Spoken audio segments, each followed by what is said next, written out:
Hey y'all, Tobin again. I just did a little sprouted coconut video. Now I have another exciting one to do. A couple weeks ago, I was showing how to prune cacao trees so that they become more fruitful. And in no more than a week or two, I've got tons of fruits growing, more than what were there, and the ones that were there are now ripening. Just want to start my amethyst wings here. Beautiful, beautiful amethyst wings from Brazil. Buddha from Bali. This is a centaur. It's like a guardian of the house here in Costa Rica. Just starting to rain a little bit, but little rosemary, little Simba love, one of my boys. And here is the pruned cacao tree that you saw a couple weeks ago in a video. And as you see, once these fruits go from this reddish green to the yellow, that means they're ripening, and you can either cut it off with some clippers or twist it a few times and it will pop off as well. We got another one here. I'm gonna grab two. Ooh, beautiful cacao, look at those ridges. All right, we're gonna get this one too. Still could ripen a little bit, so I'm not gonna eat this one just yet, but I'll let it ripen for a couple days. And we've got two little cacao here, okay? Ready to go. And now the fun part, and you can see there's a lot more growing all throughout here. So many cacao, and this is just one of my 10 trees. I think I have about 10 that are fruiting right now, and I've got another 50 growing at the moment. So coming soon, I'm gonna be selling these at the vivero, but also selling tons of fruit. And then once we're harvesting tons of fruits and fermenting, I'm going to start making our own artisanal chocolate here. Just finding a good angle of light. Okay, cool. I'm gonna open these up so you guys can see what they're like. Okay, so for the cacao, I use a slightly smaller knife, like a large steak knife. And what I'll do is slice the top, just a couple of wedges in there. And then the top will just pop off. All right. And you see that's where the fruit starts. Then I'll go down one of the ridges. And this cacao is a little on the small side. They do get bigger, but it was ripening, so I wanted to get it out here for you to show you a little example. I'll do a slice around now. There's a reason I'm doing this, and if it's different than what most cacao farmers do, I have my reasoning because I consume these personally. So I like to create a little personal bowl for myself to eat it out of. So I'm not just popping the fruits out, that little string of fruits that you've seen if you know cacao.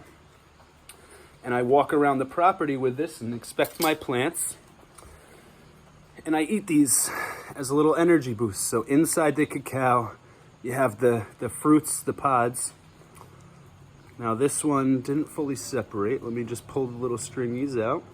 All right, so I'll take one side, just kind of toss it for compost, and then I walk around my property using this as a snack. Literally, I just go in, kind of scrape the pulp off, which is the tasty part.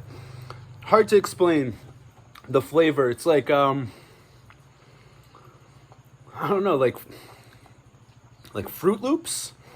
If you have a reference like the cereal Fruit Loops, it's kind of got a fruitiness, a flavor like that.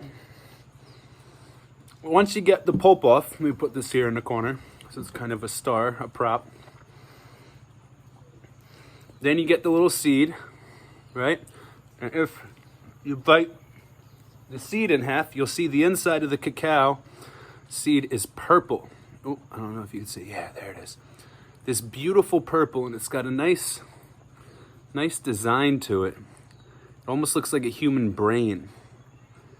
And then once you ferment these for a week or so and then dry them out or roast them in the oven, they turn a brown, and then that's the color of the chocolate that we see. You add some sugar, crunch them up, obviously mash them down into cacao nibs, blend it, add some sugar or any other flavoring you want, and it becomes chocolate the way we know it. So this is something, if you visit here in the Jungle Temple, this is one of the daily snacks. We have abundant cacao. Grab one, crack it open. I'll crack it open for you, and a delicious snack. Truly delicious. I'm just seeing in the background down here my old Jurassic Park toys from when I was a kid. There's a Jurassic Park truck, T-Rex, and then there's a bunch of other dinosaurs all around. In my videos, if you keep a keen eye, you'll see a lot of Jurassic Park toys that I never got rid of from when I was a kid. I don't have kids, so they decorate the property as like a thematic Costa Rican prop. So anyway, and I'll actually plant all these seeds and each one of them will become a tree. In a couple of years, well, actually in a couple months, they start growing weeks. But within a year or two, they'll probably be producing fruit. These are a fantastic, magical fruit, but also, you know, transforming it through fermentation into chocolate.